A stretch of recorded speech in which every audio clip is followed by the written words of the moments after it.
সুপ্রিয় দর্শক শ্রোতা, আজকে হাজির হয়েছি আপনাদের সামনে একটা খুব সাধারণ প্রবলেম, যেটা প্রায়শই আমরা পেয়ে থাকি এবং হয়। সেটা হচ্ছে অ্যাপেন্ডিসাইটিস। অ্যাপেন্ডিসাইটিস কি, কেন হয়, এর রোগ নির্ণয়ের পদ্ধতি কি এবং কি চিকিৎসা দেওয়া হয় এবং এর ফলাফল কি, এ নিয়ে আজকে কথা বলবো আপনাদের সাথে। আমি ডাক্তার গোলাম মুস্তফা। আমি সহকারী অধ্যাপক, কোলোরেক্টাল সার্জারি বিভাগ, ঢাকা মেডিকেল কলেজ। প্রথম কথা হচ্ছে যে অ্যাপেন্ডিসাইটিস, এটা আসলে সাধারণ জনগণের কাছে কিন্তু খুব পরিচিত একটা জিনিস, পরিচিত নাম, যে অ্যাপেন্ডিসাইটিস। তাহলে প্রথম কথা হচ্ছে অ্যাপেন্ডিসাইটিস কি। অ্যাপেন্ডিসাইটিস জানার আগে আমাদের শরীরের কিছু জিনিস জেনে নিতে হবে। সেটা হচ্ছে আমাদের যে খাদ্যনালী থাকে, এই খাদ্যনালীর বৃহদন্ত্র এর যে শুরুটা এবং ক্ষুদ্রান্ত্রর শেষ, ঠিক এখানে একটা ছোট্ট জিনিস থাকে, যেটা অনেকটা আমরা বলি ওয়ার্মের মতো বা কৃমির মতো দেখতে। তো এইটাকে বলা হয় অ্যাপেন্ডিক্স, বা মেডিকেল সায়েন্সে এটার আরেকটা নাম আছে, সেটা হলো ভার্মিফর্ম অ্যাপেন্ডিক্স। তো এই ভার্মিফর্ম অ্যাপেন্ডিক্স আসলে তাহলে এই এই যে ভার্মিফর্ম অ্যাপেন্ডিক্সটা রয়েছে, এটাতে যদি কোনো কারণে প্রদাহ হয়, তখন এটাকে বলা হয় অ্যাপেন্ডিসাইটিস।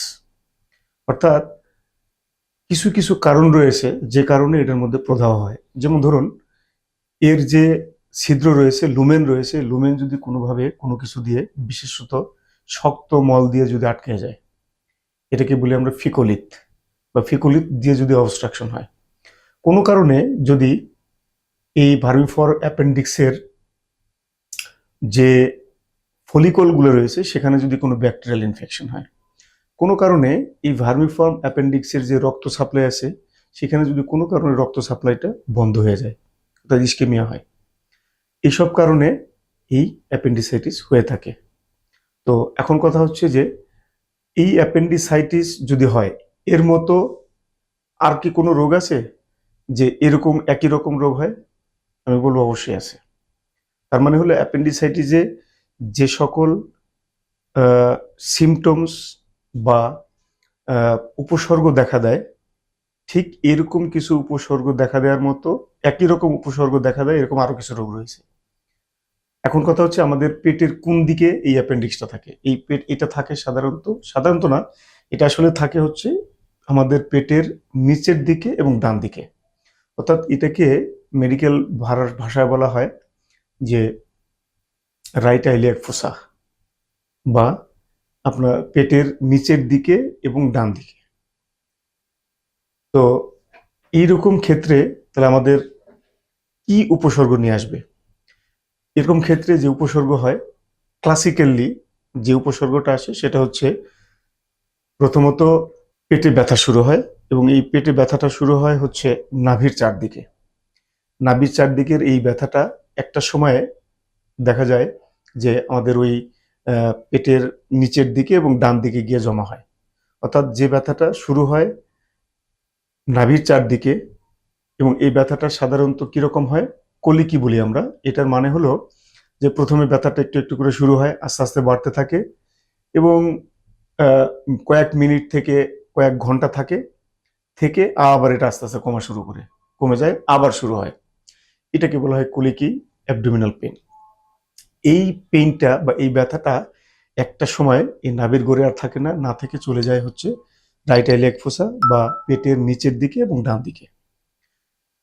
তো ডান দিকে যাওয়ার পরে অবস্থাটা এরকম দাঁড়ায় যে ওই জায়গাটাতে আর হাত দেওয়া যায় না, হাত দিলেই ব্যথা করে। তো এর সাথে আর কি কি উপসর্গ দেখা দেয়? একটা, প্রথম কথা ব্যথা, দ্বিতীয় কথা হচ্ছে বমি অথবা বমি বমি ভাব। কারো কারো ক্ষেত্রে জ্বর চলে আসতে পারে, ক্ষুধা মন্দা দেখা দিবে, কারো কারো ক্ষেত্রে প্রস্রাবে জ্বালা পড়ে এবং বারবার প্রস্রাব হবে, কারো কারো ক্ষেত্রে পাতলা পায়খানা হয়। এটা হচ্ছে উপসর্গ। আর আমরা যখন এটা ক্লিনিক্যালি এক্সামিনেশন করি, তখন দেখা যায় যে অল্প অল্প জ্বর, যদি কমপ্লিকেটেড না হয় তাহলে অল্প অল্প জ্বর, এবং নাড়ির গতি বা স্পন্দনটা বেড়ে যাবে। তার সাথে যেটা হবে যে তার জিহ্বাটা দেখা যাবে শুকায় আসবে, এবং পেটের ডান দিকে যদি আমরা হাত দিই তাহলে দেখা যাবে যে রোগী পেটটা শক্ত হয়ে আছে, অথবা ব্যথার জন্য রোগী পেটকে শক্ত করে রাখতে চাচ্ছে। এবং সাথে আমরা যদি ওই ওই রিজিয়নটাতে আমরা যদি চাপ দিই, চাপ দিলে সে খুবই ব্যথা অনুভব করবে। অর্থাৎ এইরকম সিমটম যদি আমরা সিমটমের সাথে এরকম সাইন দেখি তাহলে আমরা ধরে নিই এটা অ্যাপেন্ডিসাইটিস। এখন কথা হচ্ছে, ঠিক একই ফিচার আর কোথাও থাকতে পারে কিনা? আমি বলেছিলাম এর আগে, হ্যাঁ, একই ফিচার কোথায় থাকতে পারে? আমাদের জন্মগত একটা বলবো ত্রুটি থাকে কিছু কিছু মানুষের, শতকরা 2 ভাগ মানুষের। সেটাকে বলা হয় নারীর একটা বিশেষ অংশে, অর্থাৎ আমাদের এই যে ক্ষুদ্র নারী এবং বৃহদন্ত্র, এইটার সংযোগস্থল থেকে ক্ষুদ্র নারীর 2 ফিট আগে একটা জিনিস থাকে, এইটাতেও কিন্তু ঠিক একই রকম ফিচার আসতে পারে। অথবা ঠিক এই অ্যাপেন্ডিক্স যে জায়গায় থাকে তার বরাবর পিছনের দিকে থাকে আমাদের মূত্রনালী, সেই মূত্রনালীর পাথরেও কিন্তু এরকম ব্যথা হতে পারে। মহিলাদের ক্ষেত্রে ডান দিকে থাকে হচ্ছে এবং বাম দিকে 2টা ওভারি থাকে। তো এই ওভারির ব্যথা বা ওই ওভারিতে যদি কোনো কারণে প্যাচ খেয়ে থাকে, অথবা এটার মধ্যে সিস্ট যদি রাপচার হয়ে থাকে, অথবা কারো কারো ক্ষেত্রে এটা সাধারণ জায়গায় যে প্রেগনেন্সি হয় ইউটেরাসের মধ্যে, সেখানে না হয়ে যদি এই টিউবের মধ্যে যদি হয়, তখন এটাকে বলা হয় একটোপিক প্রেগনেন্সি।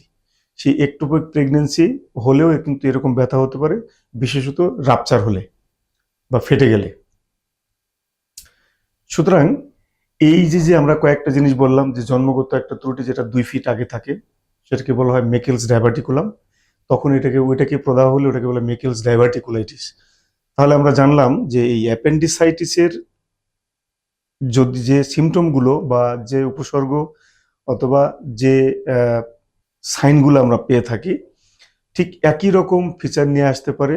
একটা হলো স্টোন ডিজিজ, অর্থাৎ ইউরিটারিক স্টোন। আর একটা হতে পারে হচ্ছে ওভারিয়ান টুইস্টেড ওভারিয়ান সিস্ট, অথবা ectopic pregnancy, rupture ectopic pregnancy. আর যদি মেকেলস ডাইভার্টিকুলামে ইনফেকশন হয়, মেকেলস ডাইভার্টিকুলাইটিস। এছাড়া আরো কিছু রয়েছে, যেমন ওখানে এক ধরনের ফলিকল বা ওখানে এক ধরনের লিম্ফয়েড ফলিকল থাকে। এইখানে যদি লিম্ফয়েড ফলিকল ইনফেকশন হয় তাহলে লিম্ফেডেনাইটিস ডেভেলপ করে, সেটার ক্ষেত্রেও কিন্তু এরকম হতে পারে। তবে বাচ্চাদের ক্ষেত্রে এরকম ব্যথা নন স্পেসিফিক অ্যাবডোমিনাল পেইনেও হতে পারে।